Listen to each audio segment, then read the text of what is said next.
What is a like worth? I see some stuff coming back. Okay. Stream Deck works that in that way. So fair. I really, fair has been fair. They do some really good work. They feature Alan McLeod, who is one of the best writers there is in a media award honoree. But they also have this guy named Ari Paul, who can sometimes be shit libby. They can have some really weird takes about some of the media being ultra right wing that is really not, more independent. I disagree with some of their stuff, but they've been challenging media bias since 1986, and I respect them and their work. And I really like this article that was posted by Luca Goldmansour, and about how liking a post on social media might not seem like a high impact action, but nonprofit media groups actually depend a great deal on their readers' online engagement, which I'm sure you're well aware, but not just how much impact you individually can have on the reach of all of our stuff.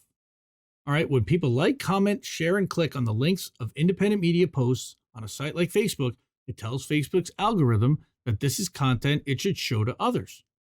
This increases the amount of people the post will reach, and without these engagements, it's safe to assume that Facebook would show these posts to hardly anyone. Well, we know how that works. More than simply co-signing their content, engaging with posts on social media is a meaningful way of supporting journalism organizations you're sympathetic to by ensuring the organization reaches a larger audience. This is one of the things that Independent Left News was created for, was to help independent content creators reach a larger audience and reach people that they wouldn't ordinarily reach. So to examine the impact of social media engagement, FAIR conducted a study of its effect on our own posts on Facebook. FAIR counted engagements and total people reached off of 3 of its Facebook posts for each month between November 2020 and October 2022 as of November 1st of last year. And these posts are of varied types. They include articles and Counterspin transcripts. Counterspin is their podcast, and promotions for their website and for merch, etc. They found a clear relationship between the amount of engagement and the number of people reached. For every 1 engagement, there were 10 people reached. All right. And only a slim fraction of its audience engages with FAIR's posts in the form of reactions, meaning in a like on Facebook or a heart reaction on Twitter. So they react, share, or click or comment. It's only a small fraction of those people are even doing that.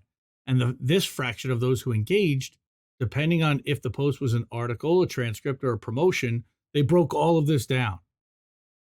And they found that the more people engage with their posts, the more people the posts reached. That makes sense, right? And this finding supports existing public knowledge that a post's reach depends heavily on engagement. And it's important that the left-leaning social media users take this relationship into account, because right-wing digital actors have proven far more effective at manipulating the algorithms of social media sites. We did an article way back, I remember, about Ben Shapiro and the Daily Wire, and how they were just dominating Facebook with the clicks.